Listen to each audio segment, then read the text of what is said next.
Hello po sa aking mga kapatid sa Panginoon, sa pananampalataya, my brothers and sisters in Christ. Narito ako muli para mag-share ng topic. For our topic for today is weak prayer life, busy but spiritual dry.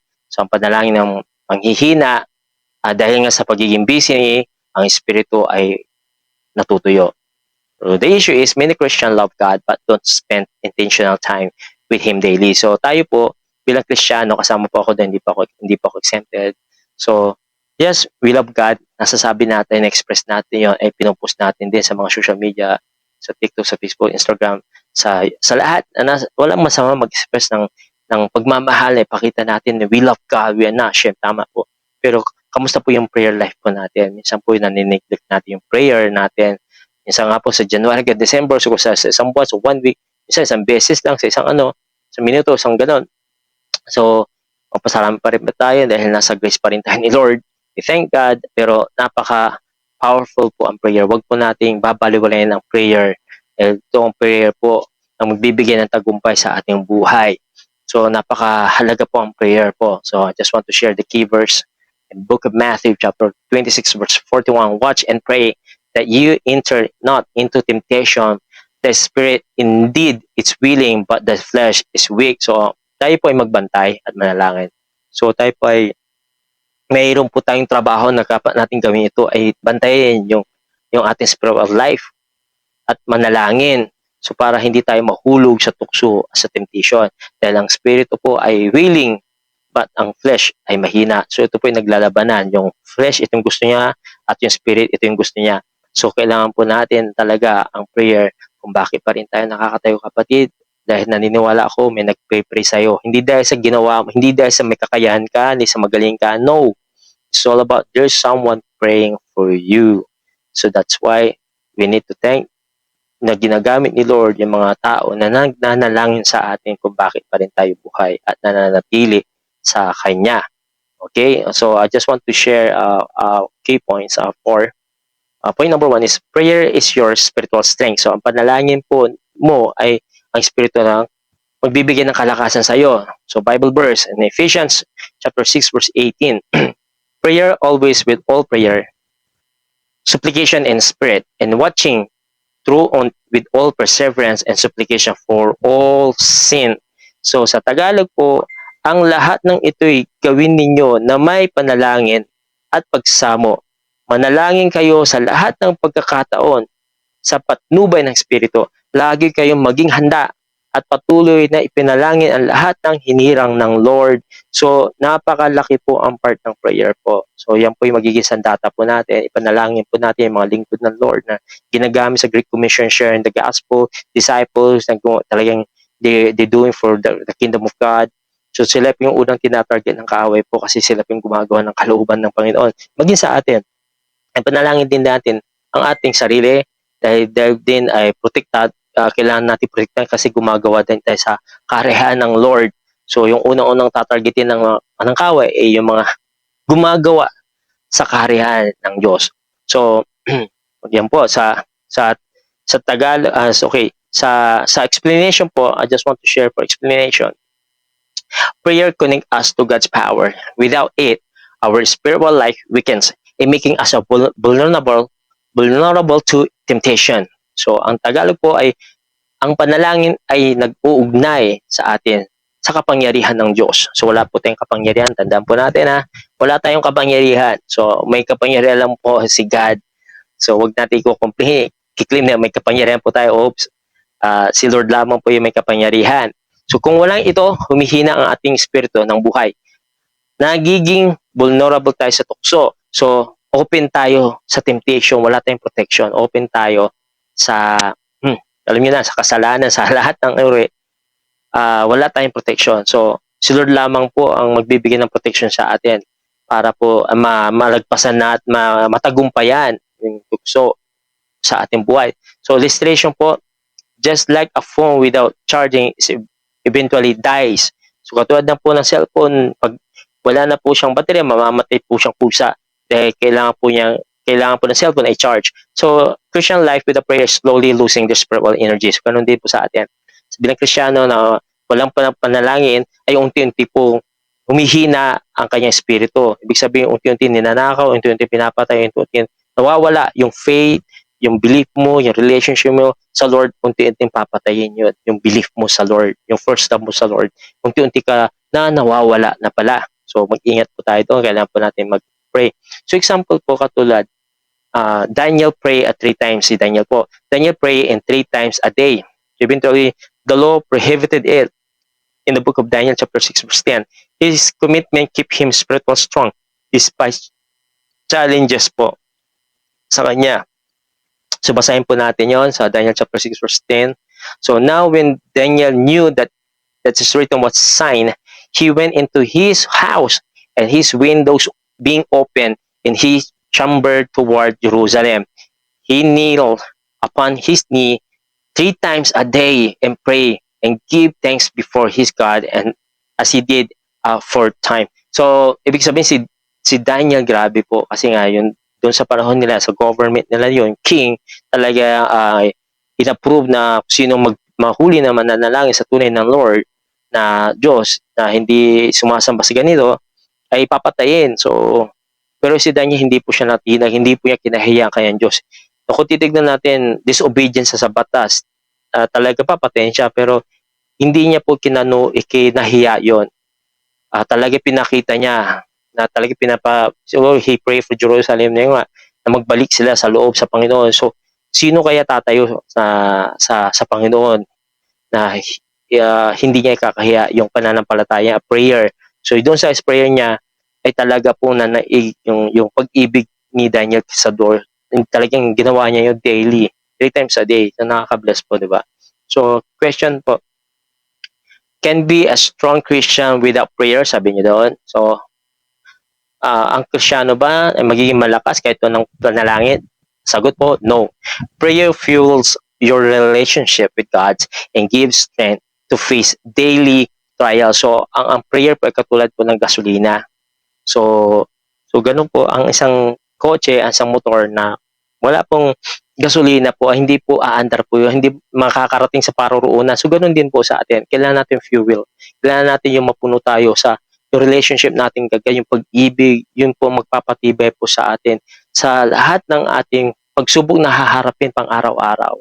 So ang resulta po nito, makikita po natin yung positive results sa mga nagpipray, spiritual alertness. So alertness, di ba? Nagiging alert ka, open ka sa ano. So alam mo kung ipapaalala sa'yo ni Lord, kung alam mo ito ay magbibigay panganib sa'yo, di ba? Tapos ano yung guidance and protection. Okay.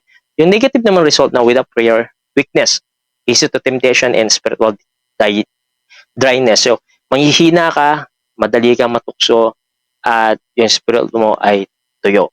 So, yun po. And point number 2, prayer aligns you with God's will. Bible verse, 1 John chapter 5, verse 14, this is the confidence we have in approaching God, that if we ask anything according to His will, He hears us. So, ibig sabihin to, meron po tayong confidence na lalapit po sa Kanya. Anumang hilingin natin, anuman ang hilingin natin, according to His will, He hears us. So, pakikinggan tayo according sa Kanyang kalooban. So, explanation ko po, prayer is just not talking to God. It's seeking alignment with His purpose.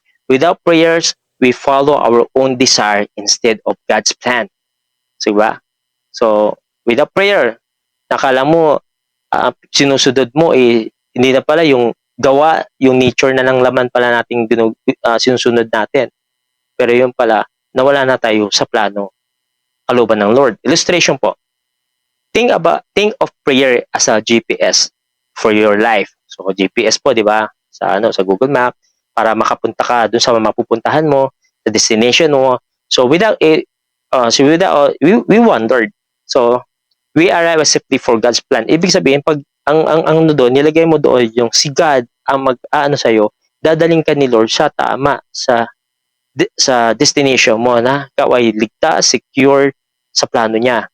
Diba? Yun po yung dapat ilalagay natin sa katulad ng address. Pag mali ang address mo na pinuntahan, mag-wonder ka sa kalsada kung saan ka mamapon na mawawala ka. So, ganun din po. Pag hindi po natin ilagay yung kalooban ni Lord sa atin, magwa-wonder-wonder po tayo, maliligaw po tayo. So kapatid, lagi po manaig yung plano ni Lord sa ating buhay. So example, Jesus prayed at Gethsemane before his crucifixion to align with the Father's will. So we can read that on book of Luke chapter 22 verse 42, 22 verse 42, sorry. Saying, Father, if you will be willing, remove this cup from me. Nevertheless, not my will, but thy be done. So, ibig sabihin, yung pinagdaanan ni Jesus Christ, na nag-ask siya sa Father, talagang taimtim, hinas niya na kung pwede lang tanggalin mo itong cup na ito dahil mahirap. Pero siyempre, para malugod kita, kung ano man makakalugod sa'yo, let it be done in my life. Let it be done sa buhay ko para ma-please lang kita. So, ma-please niya sa Father. Ganun sa atin. Sa atin minsan, sa buhay natin, may mga pagdadaanan tayo na napakapangit, pero yung pala blessing yon dahil doon matitesting yung pagiging tapat natin, pag-ibig natin sa Lord. Kahit pangit, pero yung doon sa dulo pa yun, maganda pala. Yung katulad ni Jesus, pangit talaga yung pagdadaanan niya. Sino ba magkakagusto yung mararanasan niya, kamatayan, kapalit sa buong lahat. Pero dahil doon ay nagkaroon ng buhay, pag-asa tayo na mga kasalanan. So, mga bagay na pangit na akala natin na ipapahamak ka ni Lord sa buhay mo, pero may kapalit yun. Yung pala, mayroong, dahil hindi mo pinagpalit at pininis mo si Lord sa suffering na yung may blessing na darating sa'yo, kapatid. So, yun po. Ito po yung question. Does God always answer my prayer? Answer is, God answer when you request align with His will. Praying help you know His will. So, yan. Siyempre, sasagutin ni Lord when your request align with His will. Praying helps knowing His will. Ang nag-ano pa rin doon yung alignment, yung Lord, ano ba ang kalooban mo gustong mangyari sa buhay ko? Diba? Meron ka mang gusto, pero i-align pa rin natin yung request natin. Lord, ito ba yung gusto mong mangyari sa buhay ko? Yun ang pinakamagandang address po sa ano, na lagi natin, ito ba yung kalooban mo, Lord? Kung itong kalooban mo, ma-please lang kita, let it be your will. So, positive result po doon po, pag ginawa natin, nalangin tayo sa kalooban ng Lord, ito po yung magkakaroon result po. Magkakaroon tayo ng peace, clarity, and God-centered decision. So yun po, magkakaroon tayong kapayapaan at yung magiging klaro po yung prayer po natin doon at yung magiging sentro lahat sa atin, yung decision ay si God.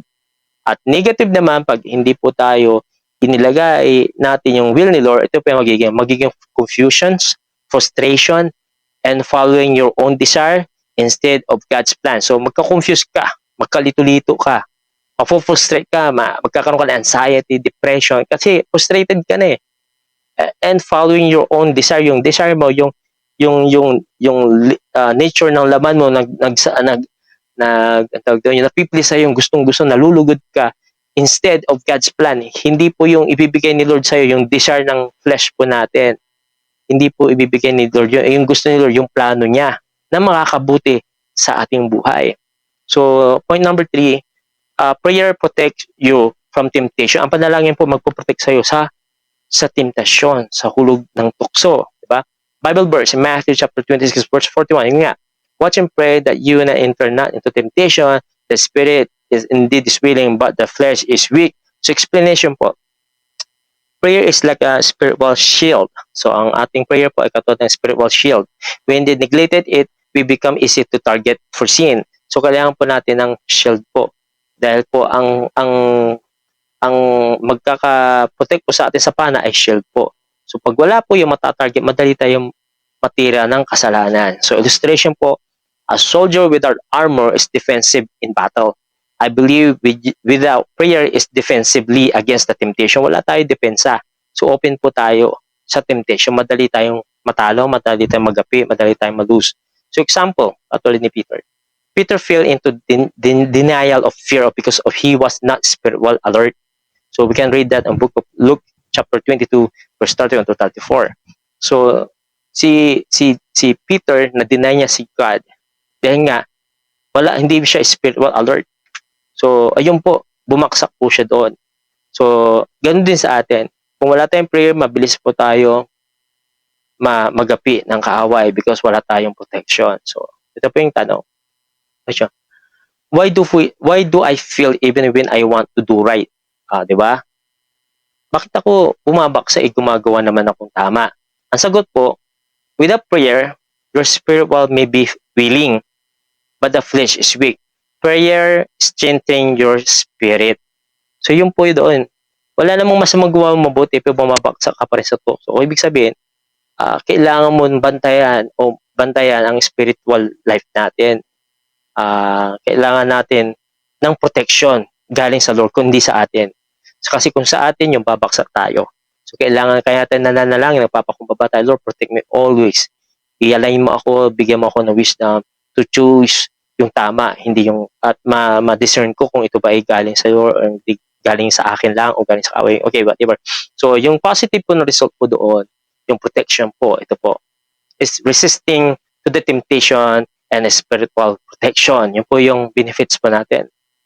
So, yung negative, pag hindi po natin nag-pray, walang protection, ito po, fall into temptation, guilty, and spiritual dryness din, di ba? So, yun po yun. So, point number 4, prayer develops intimacy with God. So, napakasarap po yun. Ang panalangin po ay nadidevelop yung intimacy with God. So, pag nananalangin ka lagi, parang ayaw mo nang pigilan, di ba? Kasi ang sarap po na bumabad sa presensya ng Panginoon. Ang sarap po bumabad sa pag-ibig ng Lord.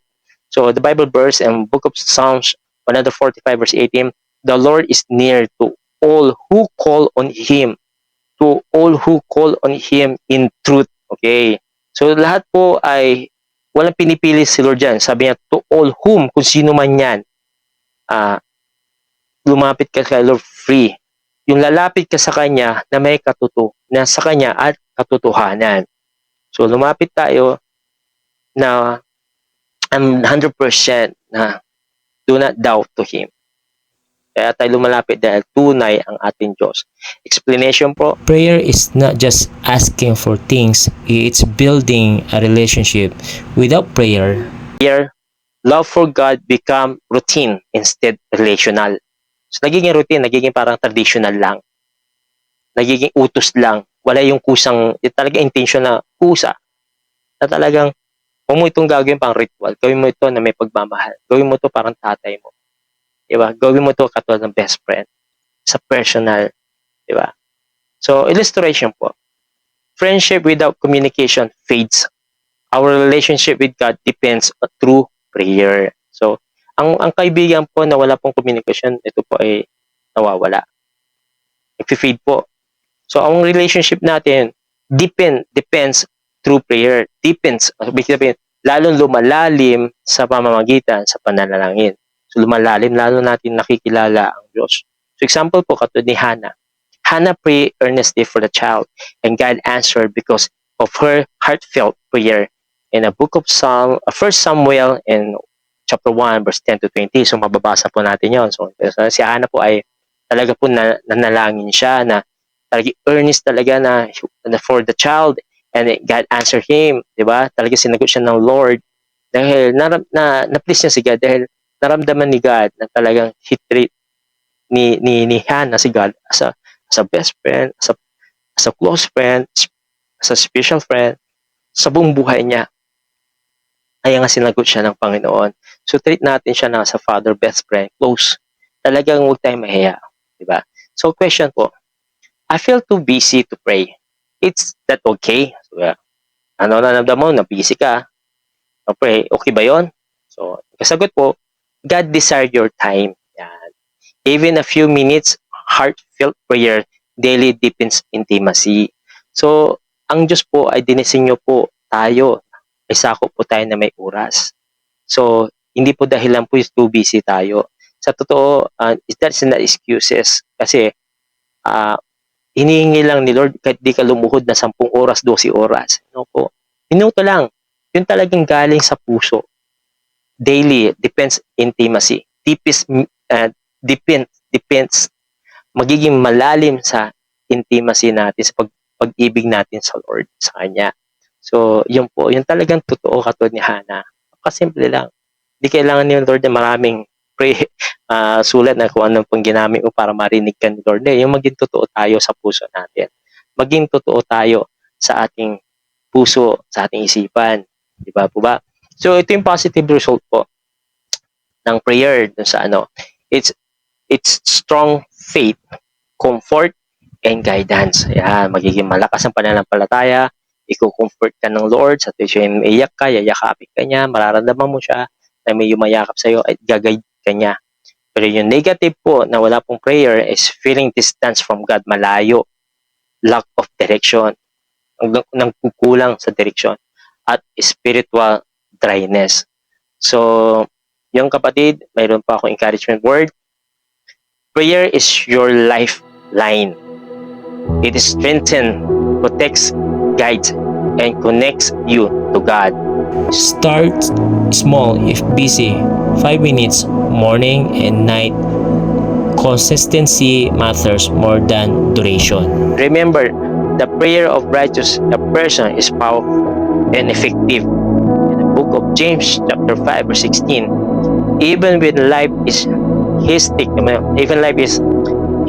hectic natin, prioritize God, your spiritual health, and depends on it. So kahit hectic po yung mga time natin, busy ka na sobra, so hindi po yun dahilan, yung minuto lang, kahit minuto lang, kahit sa nasa trabaho ka, pikit ka, mag-pray ka, not just only simple prayer, pero galing talaga sa puso. God is not looking for long prayer. God is looking yung talagang sincere na puso, na tunay at totoo. Because God is truth. Kaya din, kailangan natin magpakatotoo sa Kanya. So, yun lang mga kapatid, iwan ako at mahal na mahal ko kayo, ating